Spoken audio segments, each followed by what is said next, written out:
ॐ भूर्भुवः स्वः तत्सवितुर्वरेण्यं भर्गो देवस्य धीमहि धियो यो नः प्रचोदयात्।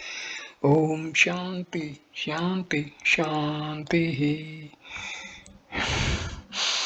नमस्ते मेरे प्रिय दोस्तों, ये भगवान श्री रामना महर्षि से बातचीत का 8वां वीडियो है। ये वीडियो शुरू होता है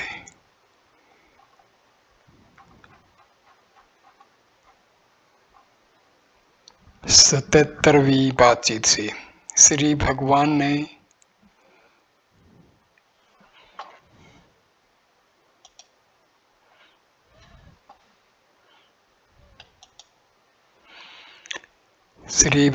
ने बाइबल का उदाहरण देते हुए पाम 46 फाउंड इन द एक्लेसियस्ट्स कहा, शांत हो जाओ और जान लो कि मैं ईश्वर हूँ।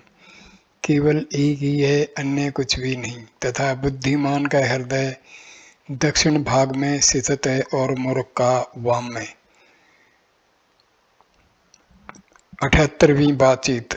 मसूला के एक व्यक्ति ने जिज्ञासा की, आत्मा की अनुभूति कैसे करें? महर्षि ने उत्तर दिया, प्रत्येक व्यक्ति अपने जीवन के प्रत्येक क्षण में आत्मा का अनुभव कर रहा है भक्त, परंतु जैसी आकांक्षा है उस प्रकार आत्मा का अनुभव नहीं हो रहा। महर्षि का उत्तर, हाँ, वर्तमान अनुभव विपरीत है, वास्तविकता से भिन्न है। जो नहीं है उसे भ्रमवश, जो है उसे युक्त कर लिया जाता है। भक्त, आत्मा को कैसे जाने? महर्षि का उत्तर, आत्मा के आंतर में खोज नहीं होती, खोज अनंत आत्मा की ही हो सकती है। केवल अनात्मा का ही लोप हो सकता है। आत्मा सदैव स्वयं प्रत्यक्ष होने से स्वयं अपने आप में प्रकाशित होगी। आत्मा को अनेक नामों से कहा जाता है, आत्मा, ईश्वर, कुंडलिनी, मंत्र आदि। इनमें से किसी को भी अपना लो और आत्मा व्यक्त हो जाएगी। आत्मा से भिन्न ईश्वर नहीं है। इस समय कुंडली मन के रूप में प्रकट हो रही है। मन के मूल को खोजने पर कुंडलिनी प्रकट होती है। मंत्र के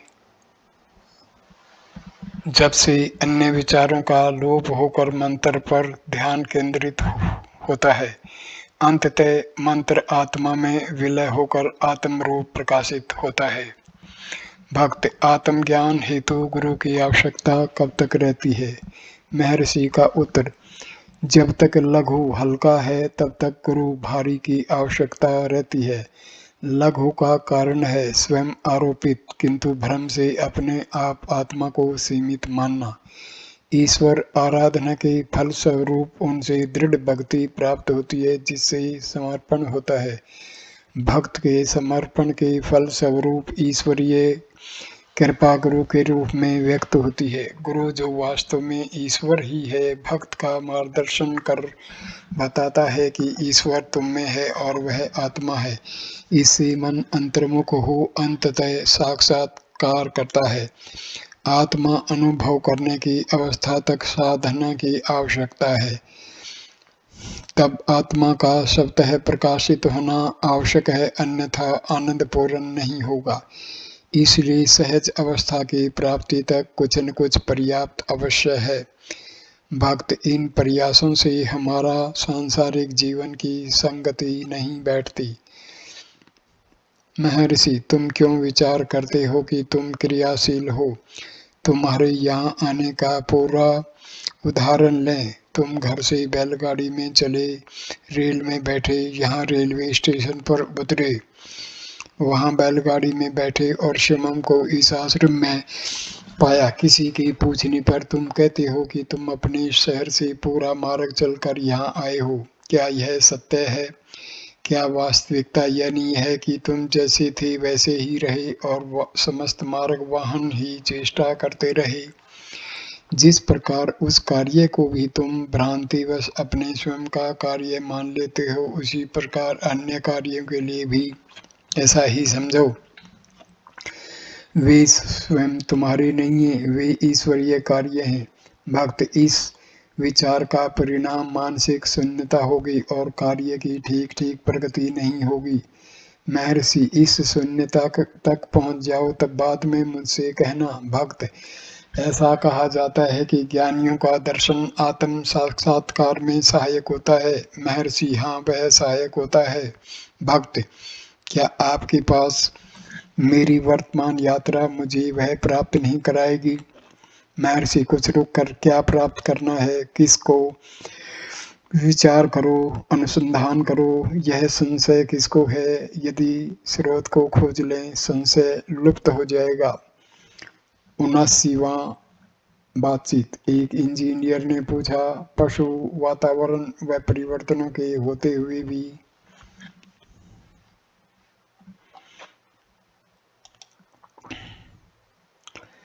अपने प्राकृतिक नियमों का पालन करते हुए दिखते हैं, जबकि मनुष्य सामाजिक नियमों का उल्लंघन करता है तथा किसी भी निर्धारित नियत से बंधा हुआ नहीं है। पशु तो पूर्ववत आचरण कर रहे हैं, परंतु मानव पतन की ओर जाता हुआ प्रतीत होता है। क्या यह ऐसा नहीं है महर्षि? पर्याप्त समय पश्चात उपनिषद व शास्त्रों का कहना है कि बिना साक्षात्कार के मानव पशु ही है, संभवतया वे अधिक निकृष्ट हैं। 3 अक्टूबर 1935। 80वीं बातचीत। एक सरल और अत्यंत श्रद्धालु भक्त का एकमात्र 3 वर्षीय बालक दिवंगत हो गया। अगले दिन वह सपरिवार आश्रम में आया। महर्षि ने उनके संदर्भ में कहा, मन के अभ्यास से मनुष्य दुख तथा शोक को धैर्य के साथ सहन कर सकता है। संतान का वियोग सब दुखों से कठोरतम है। जब तक तुम अपने को एक निश्चित आकार मानोगे, तभी तक दुख रहेगा। उस आकार से अतीत होने पर यह अनुभव होगा कि आत्मा अमर है, वहाँ न मृत्यु है न जन्म। जन्म केवल शरीर का है। शरीर देह भाव की सृष्टि है, किंतु सामान्यतया अहंकार देह से पृथक दृष्टि गोचर नहीं होता। उसका सदैव देह से तादात्म्य माने जाता है।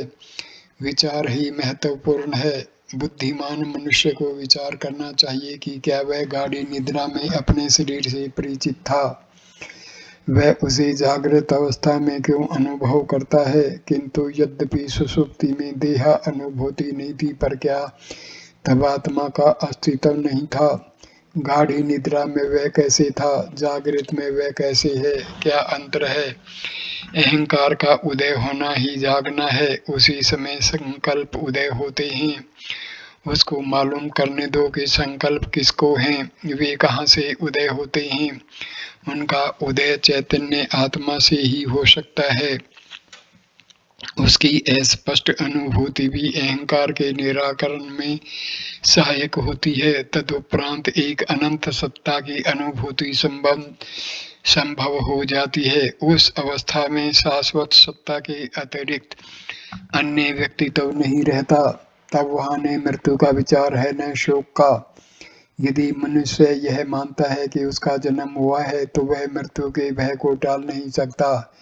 उसे यह मालूम करना है कि क्या उसका जन्म हुआ है अथवा क्या आत्मा का जन्म होता है। उसे यह ज्ञात हो लगेगा, उसे यह ज्ञात होगा कि आत्मा सदैव ही रहती है। जन्म लेने वाला शरीर संकल्पों से परिवर्तित हो जाता है तथा संकल्प का उदय ही सारे अनिष्ट की जड़ है। यह मालूम करो कि संकल्प कहाँ से उदय होते हैं, तभी तुम सदैव सत्तावान अंतरस्थ आत्मा में रमण करोगे तथा जन्म की कल्पना एवं मृत्यु के भय से मुक्त हो जाओगे। एक भक्त ने पूछा, यह कैसे किया जाए? महर्षि, संकल्प असंख्य पूर्व जन्मों की संचित वासनाएं मात्र ही हैं। उन वासनाओं का अक्षय करना ही लक्ष्य है। वासना मुक्त अवस्था मूल अवस्था है एवं शुद्धता की नित्य अवस्था है। भक्त यह अभी स्पष्ट नहीं हुआ। महर्षि सबको नित्य आत्मा का भान है। मनुष्य बहुतों को मरते देखकर भी स्वयं अपने को अमर मानता है, क्योंकि यही सत्य है। बिना जाने भी वास्तविक सत्य अपने आप को प्रकाशित करता है। चैतन्य आत्मा के जड़ शरीर के मिलने से मनुष्य को भ्रांति हो जाती है। इस भ्रांति का अंत होना चाहिए। भक्त इसका अंत कैसे होगा? महर्षि जिसका जन्म हुआ है उसका अनंत अनिवार्य है। भ्रांति तथा देह भाव अहंकार साथी हैं। इसका उदय तथा लोप होता रहता है, परंतु सत्यता का न कभी उदय होता है न लोप होता है, वह तो नित्य ही है। जिस गुरु ने ऐसी अनुभूति कर ली है वह ऐसा कहता है, शिष्य सुनता है, शब्दों पर मनन करता है तथा आत्मा की अनुभूति करता है। इसको दो प्रकार से कहा जा सकता है। नित्य सिद्ध आत्मा की अनुभूति के लिए किसी प्रयास की आवश्यकता नहीं है। अनुभूति वहाँ पहले से ही है, केवल भ्रांति को हटाना है। कुछ लोग कहते हैं गुरु के शब्द मात्र से ही भ्रांति का तत्काल निवारण हो जाता है। कुछ कहते हैं कि अनुभूति के लिए ध्यान आदि आवश्यक है। दोनों ही सही हैं, केवल दृष्टि बिंदु का अंतर है। भक्त क्या ध्यान आवश्यक है? महर्षि उपनिषदों के अनुसार तो पृथ्वी भी नित्य ध्यान में है। भक्त कर्म किस प्रकार उसे सहायता करते हैं? क्या इससे पूर्व संचित कर्मों के भारी बोझ को उन्हें हमें हटाना है? उनमें वृद्धि नहीं होगी। महर्षि निष्काम कर्म करने से मन निर्मल होता है और उसे ध्यान में स्थिर होने में सहायता मिलती है। भक्त यदि बिना कर्म के निरंतर ध्यान करें तो? महर्षि प्रयत्न करो और देखो, वासनाएं तुम्हें यह नहीं करने देंगी। गुरु कृपा से वासनाएं धीरे धीरे अक्षीण होकर कर्म से में ही ध्यान सुलभ होता है। 81वीं बातचीत। डॉक्टर बर्नार्ड बे अमेरिका के एक रसायन शास्त्री हैं जो पिछले 20 वर्ष से वेदांत में रुचि ले रहे हैं। अब भारत आने पर महर्षि के दर्शनार्थ आए। उन्होंने प्रश्न किया, अभ्यास कैसे किया जाए? मैं प्रकाश की खोज में हूँ। उन्होंने स्वयं ही अभ्यास का अर्थ एकाग्र होना बताया। मन की एकाग्रता। महर्षि ने पूछा, अब तक उनका क्या अभ्यास था? यात्री ने कहा कि वे नासिका के अग्रभाग पर एकाग्र होते हैं, किंतु उनका मन भटकता था। महर्षि क्या मन भी है? एक अन्य भक्त ने नम्रता से निवेदन किया, मन केवल संकल्पों का समूह है। महर्षि संकल्प किसको आते हैं? यद्यपि तुम मन के स्थान को जानने का प्रयत्न करोगे तो मन लुप्त हो जाएगा तथा केवल आत्मा रहती है। केवल अस्तित्व है तो एकाग्रता अथवा अन्यथा नहीं हो सकता। भक्त यह समझना बहुत कठिन है। यदि कोई निश्चयात्मक बात कही जाए तो वह सरलता से समझी जा सकती है, जब ध्यान आदि अधिक स्पष्ट है।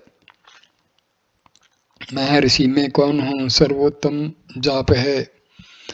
आत्मा से अधिक स्पष्ट क्या हो सकता है? प्रत्येक व्यक्ति को हर क्षण इसका अनुभव है। वह आत्मा को छोड़कर बाहर की कोई वस्तु क्यों ग्रहण करे?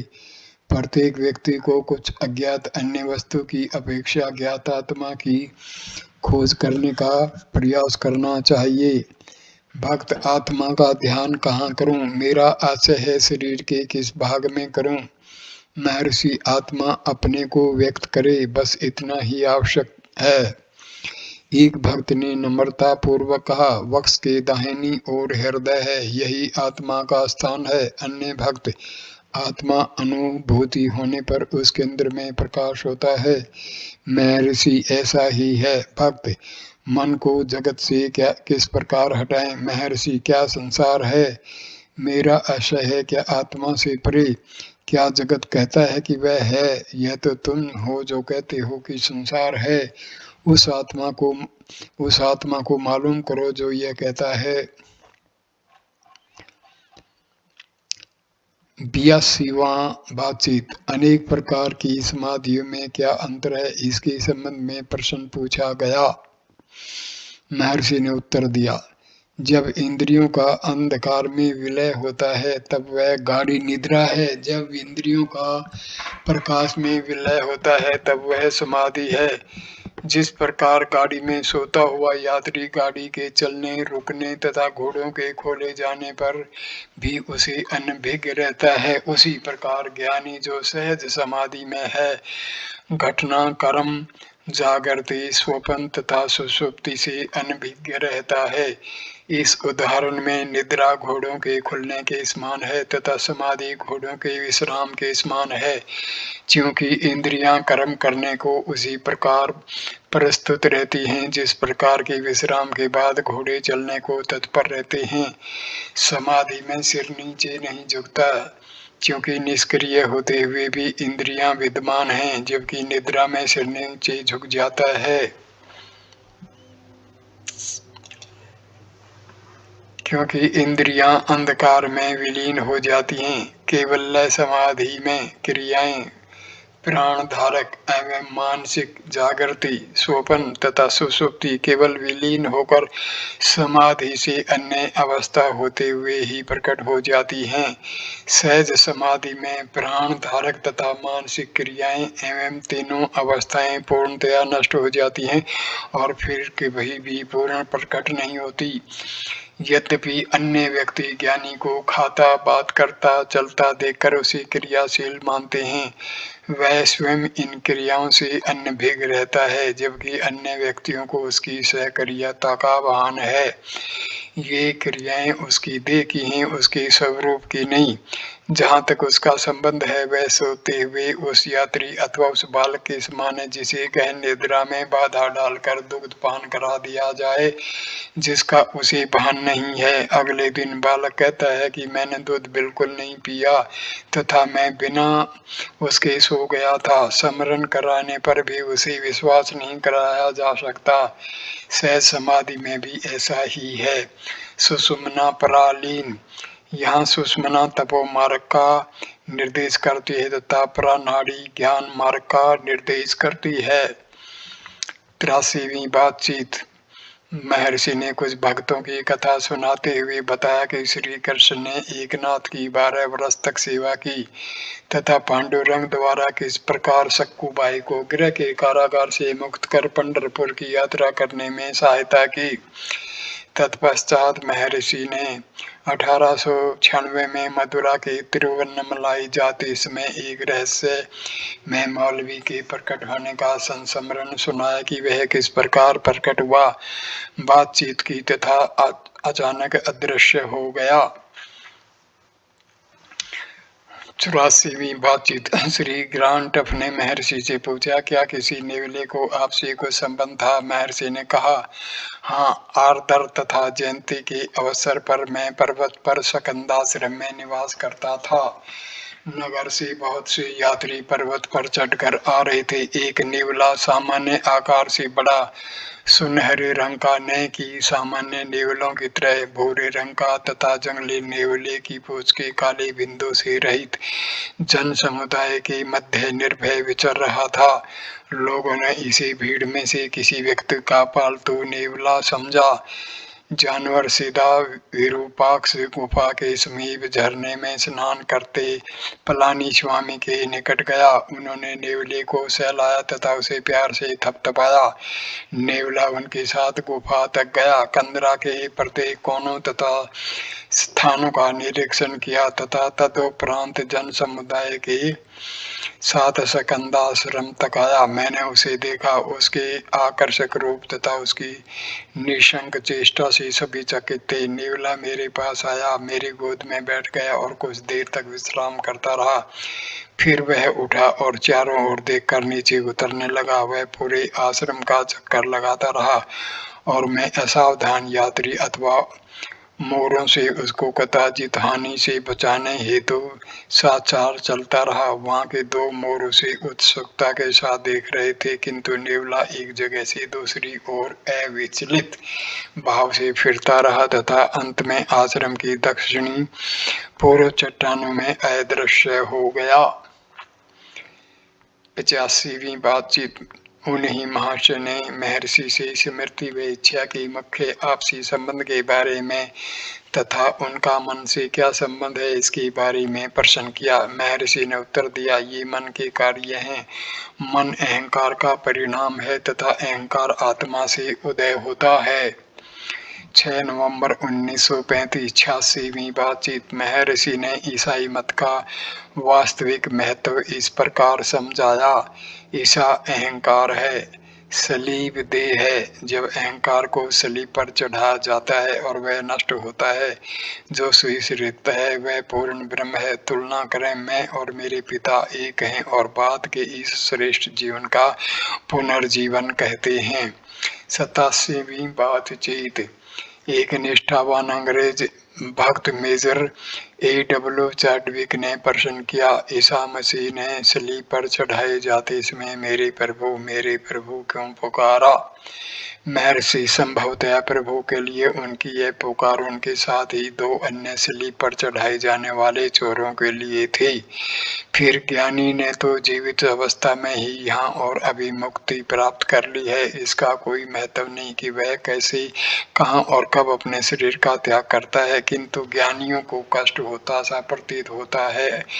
अन्य समाधिस्थ हो सकते हैं तथापि दूसरी मृत्यु से पूर्व दृष्टि से ओझल हो सकते हैं, पर इससे उनके ज्ञान में कोई अंतर नहीं पड़ता। इस तरह के कष्ट का आभास दर्शक को ही होता है, ज्ञानी को नहीं, क्योंकि वह पहले से ही आत्मा एवं शरीर की मिथ्या एकता की सीमा को पार कर चुका है।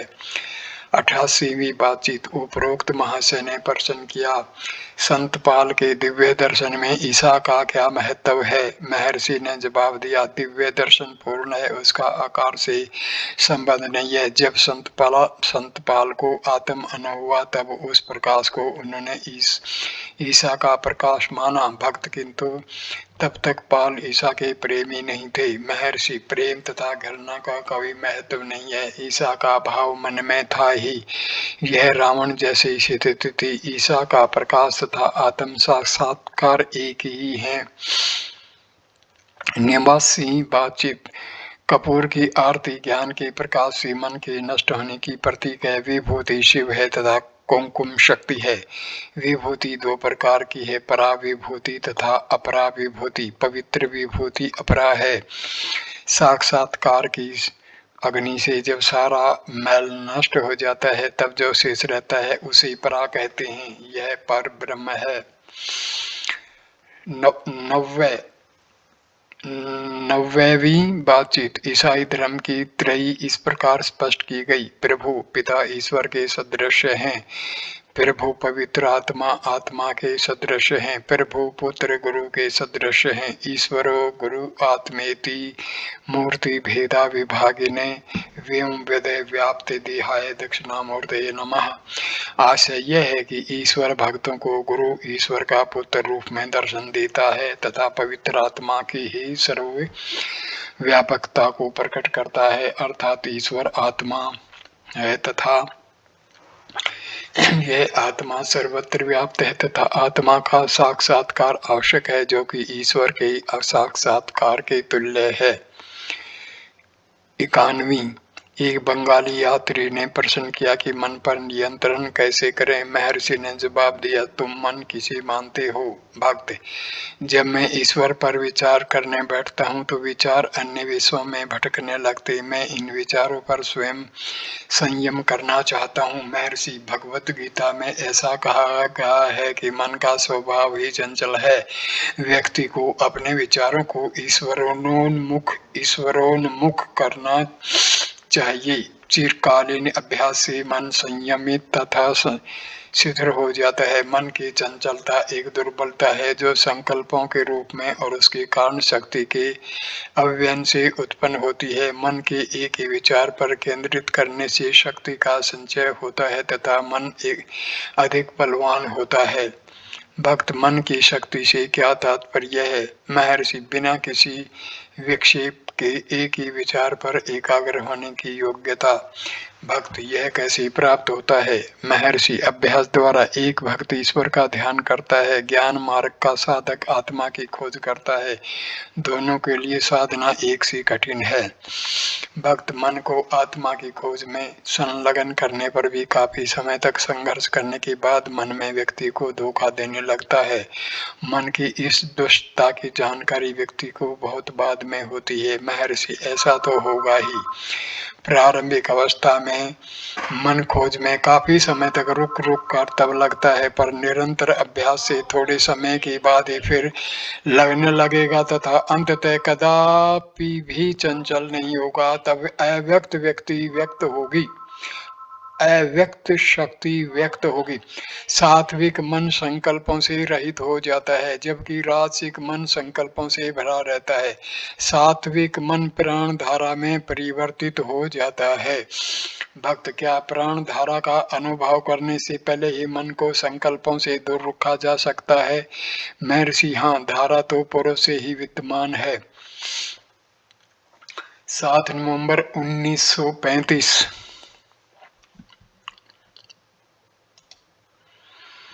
एक यात्री ने पूछा, एक मत है कि 92 बातचीत। एक यात्री ने पूछा, एक मत है कि स्थूल पदार्थों पर ही ध्यान का अभ्यास करना उचित है। मन के नष्ट करने का निरंतर अभ्यास घातक हो सकता है। महर्षि, किसके लिए घातक हो सकता है? क्या आत्मा से परे भी कोई हनन हो सकता है? शाश्वत मैं असीमित समुद्र है। अहंकार मैं भाव इस पर एक बुलबुला मात्र है जिसे जीव कहते हैं, अर्थात जीवात्मा। बुलबुला भी जल ही है, जब वह फूटता है तब केवल समुद्र में मिल जाता है। बुलबुले के रूप में भी यह सागर का ही एक अंश है। उस सहज सत्य से अनभिज्ञ होने के कारण अनेक विवरण वाले असंख्य मार्गों, योग, भक्ति, कर्म आदि का प्रत्येक फिर अनेक रूपांतर सहित साधकों को बड़े कौशल एवं जटिल विस्तार से बताई जाती हैं जो उनके मन को और भी अधिक मोहित एवं भ्रमित कर देती हैं। अनेक धर्म, पंथ तथा मत भी इसी प्रकार हैं। इन सब का उद्देश्य क्या है? केवल आत्मा को जानने के लिए ये आत्मा के ज्ञान के साधन तथा अभ्यास है। इंद्रिय अनुभूत विषयों को प्रत्यक्ष ज्ञान कहा जाता है। क्या आत्मा से अधिक प्रत्यक्ष और कोई वस्तु हो सकती है जिसका किसी इंद्रिय की सहायता के बिना प्रति अक्षण अनुभव हो रहा है? इंद्रिय अनुभूति तो अप्रत्यक्ष ज्ञान ही हो सकता है, प्रत्यक्ष नहीं। केवल स्वयं की चेतना ही प्रत्यक्ष ज्ञान है, जैसा कि प्रत्येक का अनुभव है। व्यक्ति को स्वयं अपनी आत्मा को पर्याप्त चेतना को जानने के लिए किसी अन्य की सहायता की आवश्यकता नहीं है। एक असीमित, शाश्वत, पूर्ण आपको मैं के रूप में अनुभव करता है, अर्थात सचेत होना। यही इसकी मूल संज्ञा है। अन्य सभी संज्ञाएं यथा ओम बाद की उत्पत्ति है। आत्मा के भान का ही नाम मोक्ष है। महावाक्य अहम ब्रह्मास्मि इसका प्रमाण है। यद्यपि मैं की अनुभूति सदैव ही होती है, फिर भी व्यक्ति का ध्यान इस ओर आकर्षित करा जाना आवश्यक है। केवल तभी ज्ञान का उदय होता है। इसी कारण उपनिषदों तथा ज्ञान संतों की आवश्यकता है। 9 नवंबर 1935।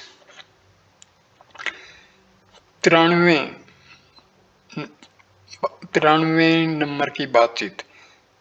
सब केवल स्वयं की आत्मा से अपरिचित हैं। आश्चर्यों का आश्चर्य, जो नहीं है उसको वे है मानते हैं, अथवा वे दृश्य जगत को आत्मा से पृथक मानते हैं। जब तक ज्ञाता है तब तक सर्व प्रकार के ज्ञान होते हैं, प्रत्यक्ष, अनुमानिक, बौद्धिक आदि।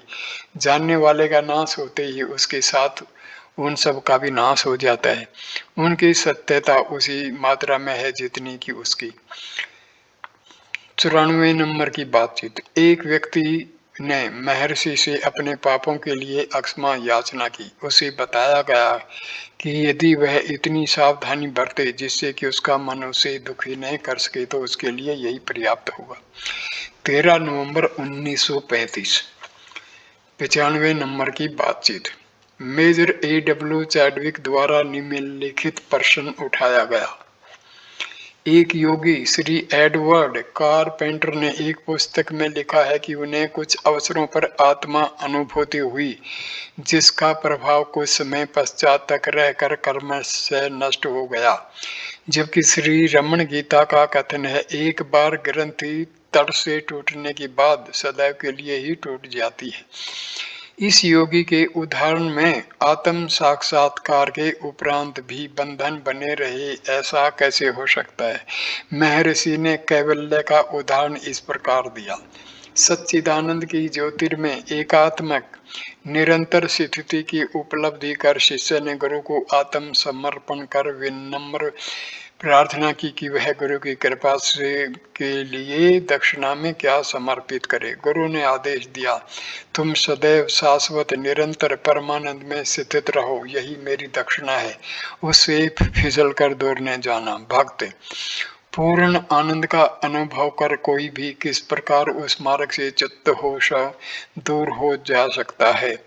महर्षि अरे हाँ, ऐसा होता है। पूर्व जन्म के अनंत काल के संचित संस्कार उसे हठात बाहर लाते हैं और इस प्रकार अविद्या उसे घेर लेती है। भक्त अनंत आनंद में स्थिर रहने के लिए कौन सी बाधाएं आती हैं, उन पर कैसे काबू पाया जाए? महर्षि कठिनाइयां निम्न है। नंबर 1, अज्ञान निज के शुद्ध अस्तित्व की विस्मृति। 2, संशय जो अनुभव हुआ उस पर आश्चर्य कि वह सत्य का था अथवा असत्य का। 3, भ्रांति मैं देह हूँ विचार तथा जगत को सत्य मानना। सत्य का श्रवण मनन तथा निधि ध्यान करने से इन पर विजय प्राप्त की जा सकती है। महर्षि ने आगे कहा, अनुभव अस्थायी तथा सथाई कहा गया है। प्रारंभिक अनुभव अस्थायी होता है किंतु एकाग्रता द्वारा स्थायी हो जाता है। प्रारंभिक अनुभव से बंधन पूर्णतः नष्ट नहीं होता, वह सूक्ष्म रूप में बना रहता है और समय पाकर पुण्य बल रूप में बलपूर्वक प्रकट होता है। परंतु स्थायी अनुभव से बंधन समूल नष्ट हो जाता है और फिर कभी प्रतीत नहीं होता। श्रीमद् भगवत गीता में योग भ्रष्ट से ही तात्पर्य पूर्व प्रकार के व्यक्तियों से है। भक्त तब क्या सत्य का श्रवण केवल सीमित व्यक्तियों के लिए ही है? महर्षि वह 2 प्रकार का है। सामान्य गुरु मुख से उसका निरूपण तथा स्पष्टीकरण श्रवण करना है, तथापि सही पद्धति यह है कि वह स्वयं से प्रश्न करे एवं स्वयं में ही उसकी खोज एवं उसकी प्राप्ति करे कि वह स्वयं ही शाश्वत में है। इस अनुभव का मनन करना ही द्वितीय सोपान है तथा एकाग्र हो उसी भाव में स्थिर रहना तृतीय सोपान है। भक्त क्या अस्थायी आनंद को समाधि कह सकते हैं? महर्षि नहीं, समाधि तृतीय सोपान का भाग है। भक्त तो ऐसा लगता है कि जैसे सत्य का श्रवण भी बहुत थोड़ा के लिए ही सीमित है। महर्षि साधक 2 श्रेणियों में विभक्त किए जा सकते हैं, कर्तोपासक तथा अकर्तोपासक। कर्तोपासक दृढ़ भक्ति द्वारा अपने पूर्व संस्कारों पर पहले से ही विजय प्राप्त कर चुका है। इस प्रकार उसका मन निर्मल हो चुका है, उसे कुछ अनुभव भी हो चुके हैं परंतु उनका बोध ग्रहण नहीं किया। जैसे ही समर्थ गुरु द्वारा निर्देश मिलते हैं उसे स्थायी अनुभव होता है। द्वितीय श्रेणी के साधक को इस लक्ष्य को प्राप्त करने के लिए अत्यधिक प्रयास करने की आवश्यकता है। सत्य का श्रवण मनन तथा निधि ध्यान उसकी सहायता कैसे करेगा? वे उपासना कहे गए हैं सत्य के निकटतम जो अंततः उसे आत्म साक्षात्कार करा देते हैं। अंतिम तथा चतुष्ट सोपान मोक्ष है। इस अवस्था का भी विभाजन किया गया है। नंबर 1, ब्रह्म को जानने वाला ब्रह्मविद। नंबर 2, ब्रह्मविद वर। नंबर 3, ब्रह्मविद वर्य। नंबर 4, ब्रह्मविद भ्रष्ट। किंतु वास्तव में उपरोक्त सभी जीवित अवस्था में ही मुक्त हो जाते हैं। 96 नंबर की बातचीत।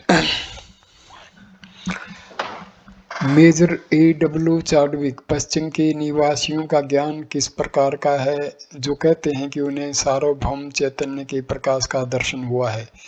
महर्षि, वह ज्योति के रूप में प्रकट हुआ और इसी प्रकार अदृश्य हो गया। जिसका आदि है उसका अंत भी है।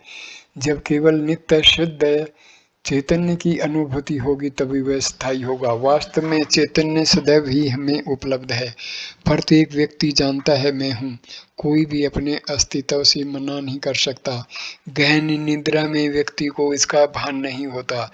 जब जागृत है तब वह उसे अवगत जान पड़ता है, किंतु यह वही व्यक्ति है जो सोया था तब जो अब जागृत है, उसमें कोई परिवर्तन नहीं है।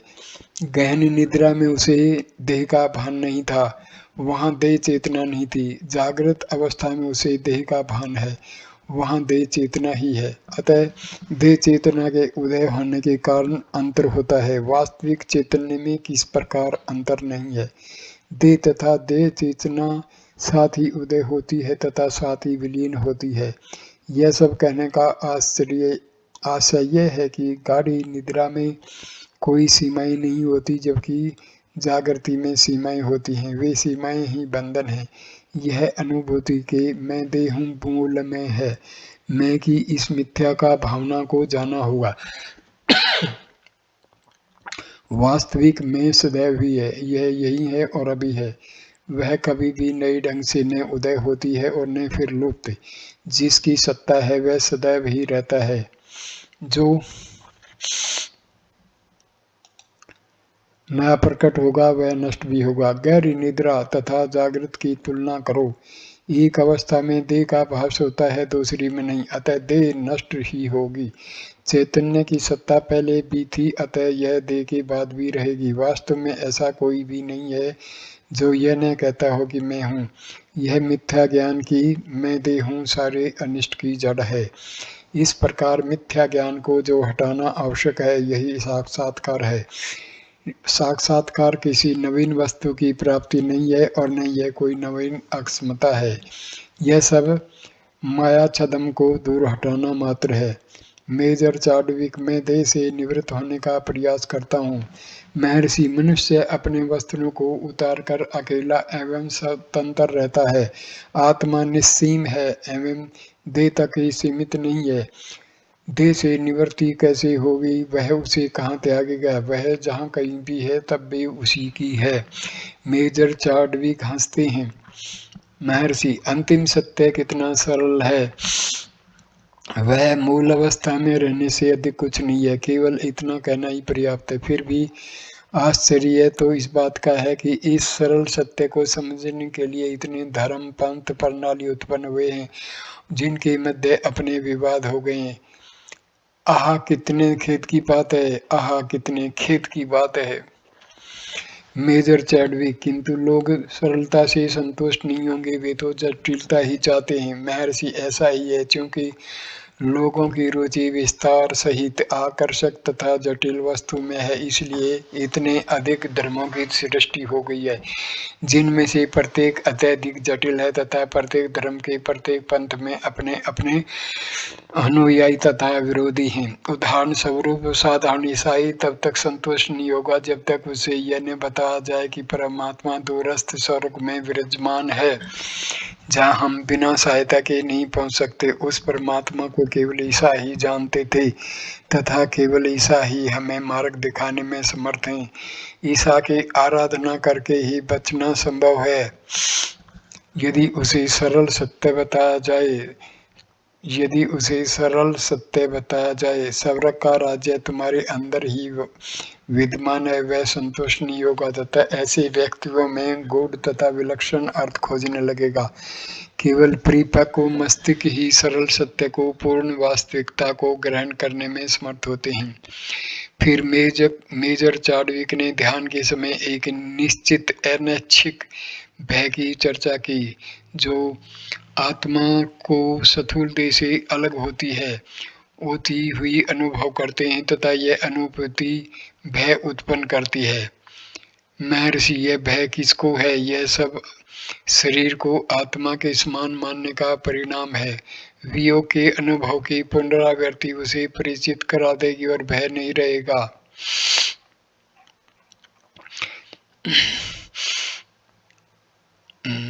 19 नवंबर 1935, 97वें नंबर की बातचीत। अंबाला के एक सज्जन श्री रामचंद्र ने जिज्ञासा की, हृदय कहाँ तथा साक्षात्कार क्या है? महर्षि, हृदय भौतिक नहीं है, वह आध्यात्मिक है। हृदय बराबर है हृत जमा अयम बराबर है, यह केंद्र है। यहाँ से संकल्प तय होते हैं, उसी पर वे ठहरते हैं तथा वहीं पर वे घुल जाते हैं। संकल्प ही मन का विषय है तथा वे ही जगत की सृष्टि करते हैं। हृदय सबका केंद्र है। यतो वा इमानी भूतानि जायन्ते, जिससे यह जीव उत्पन्न होते हैं उसे उपनिषदों में ब्रह्म कहा गया है। वह हृदय ही है, ब्रह्म ही हृदय है। भक्त, हृदय की अनुभूति कैसे हो? महर्षि, ऐसा कोई भी नहीं है जो अक्षर मात्र को भी आत्मा के अनुभव से वंचित रहता हो, क्योंकि कोई भी यह स्वीकार नहीं करता कि वह कभी आत्मा से पृथक रहता है। वह आत्मा है, आत्मा ही हृदय है। भक्त, यह स्पष्ट नहीं हुआ। महर्षि, गहन निद्रा में तुम्हारी सत्ता होती है, जागृति में तुम रहते हो। दोनों अवस्थाओं में वही आत्मा है। अंतर केवल जगत के भान का तथा उक्त भान के अभाव का ही है। जगत का उदय तथा अस्त मन से ही होता है। जो उदय तथा अस्त होता है वह आत्मा नहीं है। आत्मा भिन्न वस्तु है, मन को उत्पन्न करती है, जीवित रखती है तथा विलीन कर देती है। इस प्रकार आत्मा अंतर्निहित मूल स्रोत है। जब तुमसे प्रश्न किया जाता है तुम कौन हो, तुम वक्ष स्थल की दाहिनी ओर हाथ रखकर कहते हो मैं हूँ।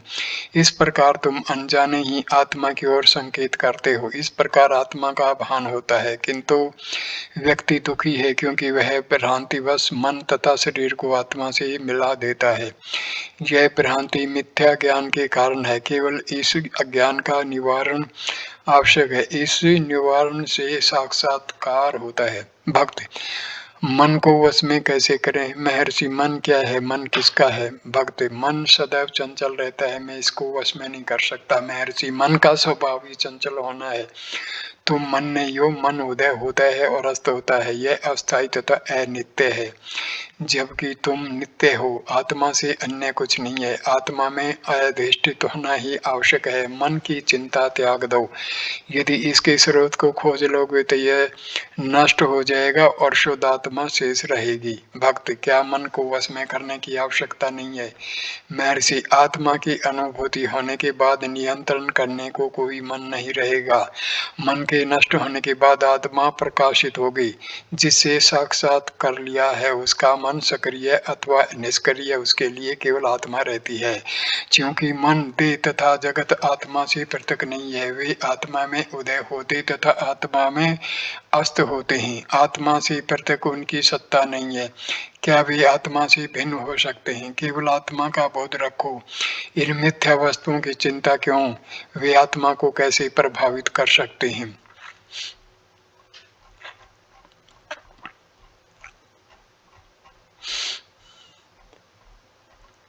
98वें नंबर की बातचीत।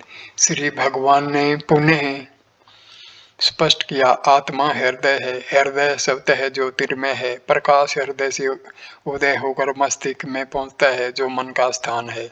मन के द्वारा ही जगत दिखता है, अर्थात आत्मा से प्रतिबिंबित प्रकाश द्वारा जगत दिखता है। मन की सहायता से जगत की अनुभूति होती है। जब मन प्रदीप्त होता है तब उसे संसार का भान होता है। जब मन स्वयं इस प्रकार प्रदीप्त नहीं होता उसे जगत का भान नहीं होता। यद्यपि मन को अंतर्मुखी कर प्रकाश के स्रोत की ओर मोड़ लें तो दृश्य जगत का लोप हो जाता है और केवल आत्मा हृदय के रूप में प्रकाशित होती है। चंद्रमा सूर्य की प्रतिबिंबित प्रकाश से प्रकाश देता है। सूर्य के अस्त होने पर चंद्रमा का प्रकाश पदार्थों को भाषित कराने में सहायता करता है। जब सूर्य उदय हो जाता है चंद्रमा से किसी को प्रयोजन नहीं रहता। यद्यपि चंद्रमा का मंद बिंब पर आकाश में दिखता है मन तथा हृदय के साथ भी ऐसा ही है। मन हृदय की प्रतिबिंबित ज्योति के कारण ही उपयोगी है। इसका उपयोग दृश्य पदार्थों को देखने के लिए इसके अंतर्मुखी होने पर ज्योति का मूल स्रोत स्वयं प्रदीप्त हो उठता है और मन दिन के चंद्रमा की भांति मंद तथा व्यर्थ हो जाता है। 99वें नंबर की बातचीत। एक सन्यासी ने जिज्ञासा की, ऐसा कहा जाता है कि आत्मा मन से परे है, फिर भी साक्षात्कार मन द्वारा ही होता है। मनो ने मनुते मनसा ने मतम तथा मन संवेदना व्यापम। मन उसका मनन नहीं कर सकता, मन उस पर विचार करने में समर्थ नहीं तथा मन ही उसका अनुभव कर सकता है। इन विरोधाभासों में समाधान कैसे हो? महर्षि, आत्मा का ज्ञान मृत मनस अर्थात संकल्प शून्य तथा अंतर्मुखी मन से होता है। तब मन स्वयं के स्रोत को देखकर वही हो जाता है। यह दृष्टा द्वारा दृश्य को देखने जैसा नहीं है। जब कमरे में अंधकार होता है तो प्रकाश के लिए दीपक और पदार्थों को देखने के लिए चक्षुओं की आवश्यकता होती है, किंतु सूर्य के उदय हो जाने के पश्चात किसी दीपक की आवश्यकता नहीं होती और दृश्य पदार्थ दिखते हैं। सूर्य को देखने के लिए किसी दीपक की आवश्यकता नहीं है। स्वयं प्रकाशित सूर्य की ओर तुम अपने नेत्रों को मोड़ लो, यही पर्याप्त है। मन के साथ भी ऐसा ही है। दृश्यों को देखने के लिए मन के प्रतिबिंबित प्रकाश की आवश्यकता है। हृदय को देखने के लिए मन को अंतर्मुख करना ही पर्याप्त है। तब मन अपने आप को खो लेता है तथा हृदय प्रकाशित होता है। अब मैं इस वीडियो को यहीं पर विराम देता हूं। अगला वीडियो 100वें नंबर की बातचीत से शुरू होगा। धन्यवाद दोस्तों, ये वीडियो देखने के लिए। नमस्कार।